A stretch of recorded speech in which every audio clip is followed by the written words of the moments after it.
Hi, my name is Roberta, and this is a presentation on the behavioral theories of management, which were based on positive reinforcement, motivation, and encouragement. The behavioral theory, also known as the neoclassical theory, places the person rather than the process at the heart of business operations, which is the difference between the classical theory, the biggest difference. In this theory, the productivity depends on proper motivation, the different group dynamics, personal psychology, and efficient processes.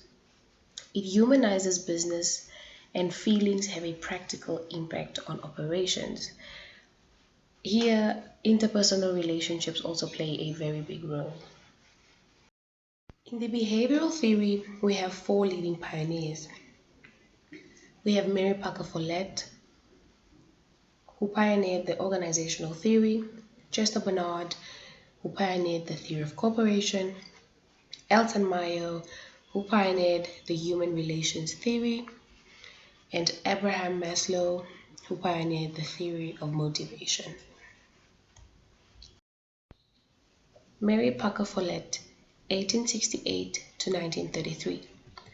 She was a big pioneer on the administrative management, and it occurred via four principles.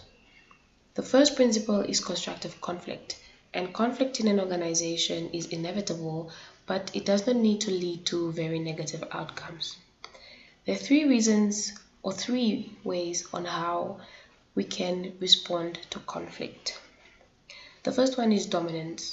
Here, the leader or the manager needs to be victorious in conflict, but it only works in the short term because we will look at the second one, compromise. Each party has to give up something for the reduction of friction or tension. And then comes along the third one, which is integration, which is incorporating all the parties' desires or fundamental interests. The second principle is coordination, which is bringing together all the activities in an organization to achieve the objectives of the organization. It encourages team spirit and gives a clear direction in the organization, and motivation plays a big role. Coordination is really seen as the essence of management. And how can we coordinate in an organization? We have the principle of early stage. Coordination must start early at the planning stage, and the principle of continuity states that coordination must be a continuous process, not a one-time activity, and it should occur during the planning, organizing, directing, and controlling phases.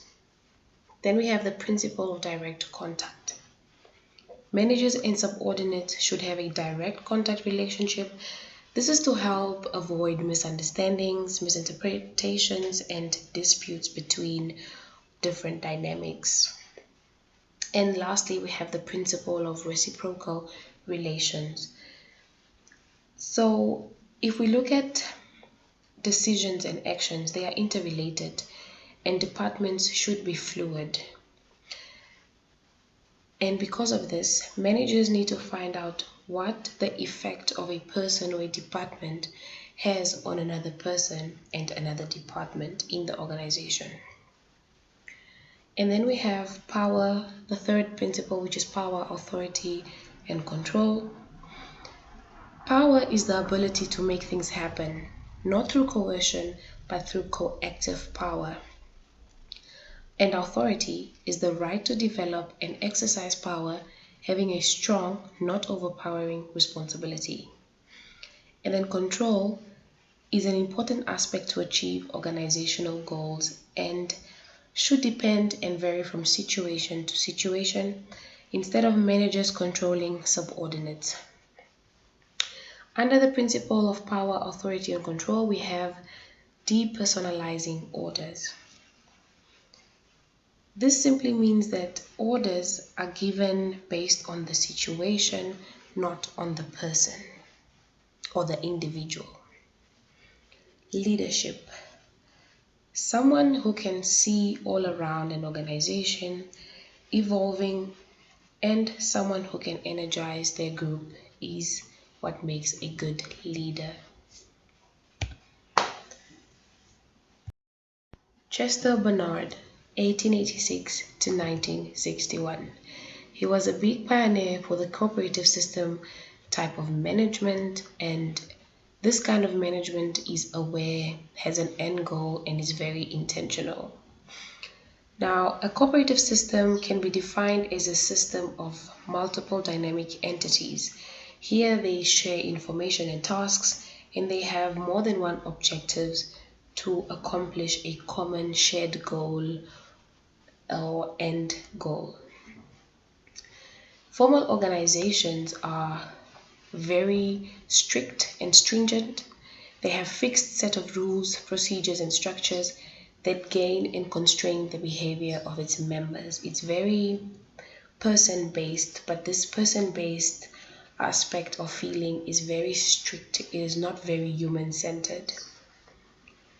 The formal organizations, however, helped maintain an internal equilibrium, examine external forces to see if adjustments must be made, and analyze the functions of executives. George Elton Mayo, 1880 to 1949. George Elton Mayo was a big pioneer on the human relations management, and his approach rose from some of the limitations of the scientific management theory. He detailed that the behavior of employees highly affects their productivity, and the mental attitude, which is the state of well being of the employer, can affect the worker's productivity. The interpersonal relationships that flourish in an organization create a friendly workplace and is greater than any monetary incentive. He also pointed out that tailor-made programs and policies are to take care of employees' well-being. There is a social system in the organization, and these relationships can make or break the productivity of an employee.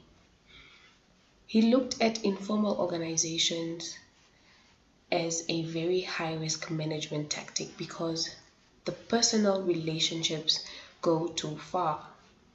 So leaders need to have human relationships. They need to know how to interact with one another, with subordinates, and to meet the end goals and solve problems in the organization. The successful human relation approach can create harmony, higher employee satisfaction and morale, and great operation efficiency. Henry Maslow, 1908 to 1970. Maslow was a big pioneer on the needs of individuals, and this formed a management technique based on the needs of people. He detailed that people are highly motivated to achieve certain needs, but some needs will always come before others. The first need is psychological need, which should come before any other need. And these are survival needs like food, water, shelter, and clothing. And these are things that we need to achieve before we can move to achieving complex needs like the safety needs, which is an individual removing risks from their life, like being able to afford certain things. So there's emotional security, the security of your body, security of employment, and resources. And then we have the social belonging need. Humans are very social beings, so they need family relationships, they need friendships, they need community relationships, and acceptance from these relationships. This esteem need or self-esteem need is humans focusing on themselves and satisfying their egos and being valued. It can be divided in two categories. At the low level, esteem is individuals seeking to achieve status, respect, and recognition from other people. And at the high level, esteem seeks all of the aspects for the individual themselves. At the top of the pyramid, we have self-actualizations. Here is where the human feel like they have satisfied their ego and obtained self-esteem. They are fulfilling their potential and making the most out of their abilities.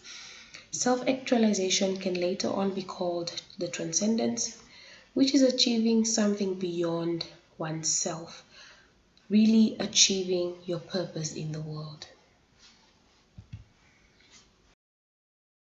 The behavioral theory or the neoclassical theory really stemmed from the limitations of the classical theory. It had a lot of limitations because it looked at individuals or employees like robots. The behavioral theory looks at people like humans, people who have feelings, thoughts, and have a life outside of work. Personally, my favorite behavioral theory is Maslow's hierarchy of needs because it looks at the individual as an individual who can become much better, as an individual who can take care of themselves. And the transcendence need really looks at how employees can later flourish into something else, have their own organization, start up their own business because all of the other needs before it were well taken care of and well nursed.